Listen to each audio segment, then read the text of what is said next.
इस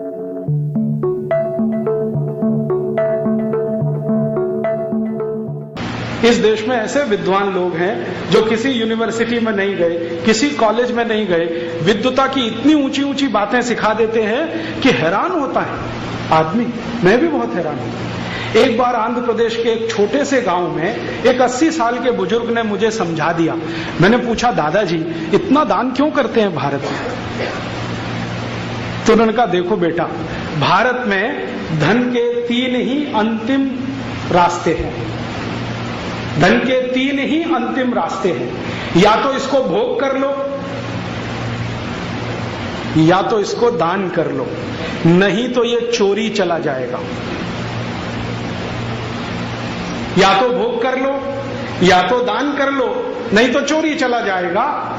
भोग हम कर नहीं सकते, क्योंकि ईशावास्यम इदम सर्वम यत्किंच जगत्याम जगत तेन त्यक्तेन भुंजी था मां हृदय कस्य सिद्धनम। ये हमारे जीन में है, खून में है, डीएनए में है। भोग तो कर नहीं सकते, करेंगे तो एड्स से मर जाएंगे और पता नहीं क्या क्या हो जाएगा। तो भोग तो हम करते नहीं। और ये मैंने देखा है, भारत में जो पुराने करोड़पति हैं ना, नए वालों की बात नहीं करता, पुराने जितने भी करोड़पति हैं, एक धोती और एक कुर्ता, उसी में जिंदगी काट देते हैं। मैंने घनश्याम दास जी बिरला की जीवनी पढ़ी और उनके बारे में ये सुनकर बहुत आश्चर्य होता है कि 2 या 3 जोड़ी कपड़े में जिंदगी बीत गई और हजारों करोड़ का साम्राज्य उन्होंने स्थापित कर दिया। लेकिन उनकी आधुनिक पीढ़ी बिल्कुल उल्टी है। शायद वो 1 घंटे तो इसमें लगाती है कि कौन सी शर्ट के साथ कौन सा पैंट पहनो, क्योंकि घर में इतनी शर्ट और इतनी पैंट है कि कॉम्बिनेशन बनाने में घंटों लग जाते हैं। जिस आदमी ने हजारों करोड़ का एम्पायर खड़ा कर दिया शून्य में से, वो 2 धोती 2 कुर्ते या 3 धोती 3 कुर्ते में जीवन काट गया। ऐसे में हजारों लोगों को जानता हूं जो करोड़पति हैं, पुराने करोड़पति, और अंगोछा लपेटे ही जिंदगी बिता दिया। एक बनियान और एक नीचे टॉवल, अंगोछा, बस खत्म कहानी। हम मानते हैं कि ज्यादा भोग अपने लिए नहीं है। और भारतीयता में जो सबसे बड़ी मान्यता है ना, वो ये है कि कम से कम अपने ऊपर खर्च करो। क्यों?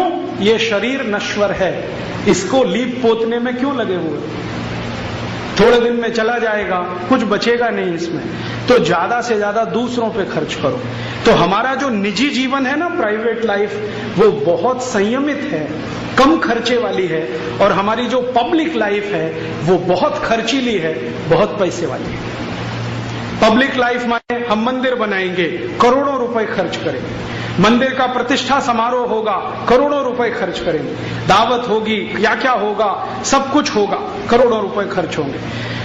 लेकिन हम अपनी जिंदगी में कम से कम खर्च करेंगे। हम शादियां करेंगे बेटे बेटियों की, बहुत खर्चा होगा, लेकिन निजी जिंदगी में कसकसाते हैं 10-10 रुपए खर्च करने के लिए। ये हमारा जेनेटिक मटेरियल है, ये डीएनए ऐसा है। और ये डीएनए कोई आज का नहीं है, हजारों साल का है। तो ये शायद भूगोल की स्थिति ऐसी है, इसमें से बना होगा। शायद ईशावास्यम इदम सर्वम जो किसी महान व्यक्ति ने कह दिया, वो हमारे रग रग में घुसा होगा। इसलिए तो कहा, जो अंदर होता है वही कहा जाता है, और जो होता ही नहीं है वो निकल नहीं सकता मुंह से। तो हमारी रग रग में होगा। पुराने सब लोगों को मैं देखता हूं, इतना सीधा सादा सरल जीवन, और पैसे संपत्ति में करोड़पति। तो हमारे यहां वेल्थ के बारे में इतनी निश्चिंतता है कि इसको दान करो बहुत बढ़ेगा, नहीं करोगे तो चोरी जाएगा, चोरी जाएगा तो अफसोस करोगे। और वो हमें दिखाई देता है आज के जमाने में जो कंजूस लोग पैदा हो गए अमेरिका और यूरोप से प्रभावित होकर। ये जो कंजूस है ना, ये भारत के नहीं है, ये सब अमेरिकी हैं, यूरोपियन। हाँ, मैं मानता ही नहीं कि जो कंजूस है वो भारतीय है।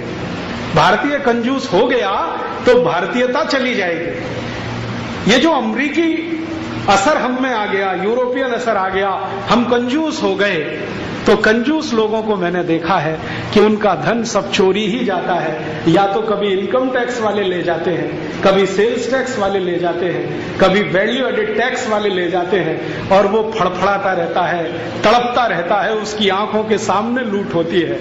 मैं उसको कहता हूं, भाई अगर तुमने दान कर लिया होता तो संतोष तो होता। यहां तो चोर उचक्के बेईमान लुच्चे लफंगे जो अधिकारी ले गए तुम्हारा सब, अब कसकते रहो।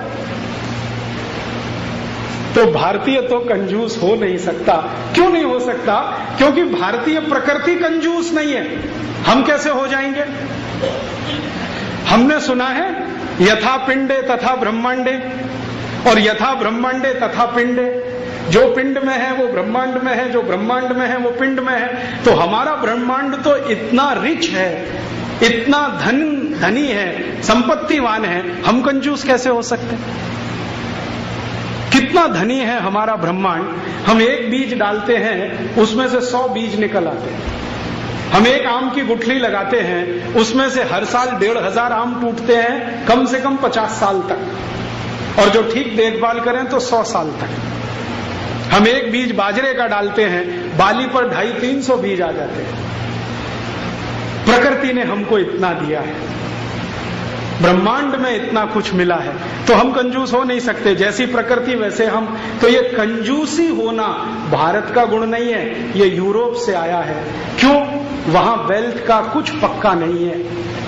और आप कभी भी यूरोप और अमेरिका में जाए ना, अमेरिका में अब तो ये विशेष दिखाई देता है, किसी भी अमेरिकन आदमी से बात करिए, और अब तो जो हिंदुस्तानी अमेरिका में रहते हैं उनसे भी बात करिए, हर समय दिमाग में एक ही घन चक्कर घूमता रहता है, बैंक बैलेंस।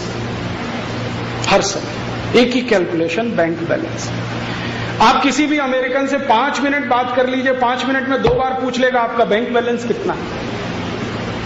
और किसी अमेरिकन लड़की से बात कर रहे हैं तो 5 मिनट में 5 बार पूछ लेगी आपका बैंक बैलेंस कितना। सारी कैलकुलेशन बैंक बैलेंस की। समाज की इज्जत बैंक बैलेंस से, समाज की प्रतिष्ठा बैंक बैलेंस से, समाज का सब कुछ बैंक बैलेंस से। मैं बार बार सोचता हूं कि इनके मन में इतनी चिंता क्यों है पैसे को लेकर? क्योंकि निश्चिंतता नहीं है। मालूम नहीं है कि ये संपत्ति आज है तो कल भी रहेगी। हम हिंदुस्तानी इतने आश्वस्त हैं कि ये आज भी है, कल भी रहेगी, जो दान करने की परंपरा अपनाते रहे तो।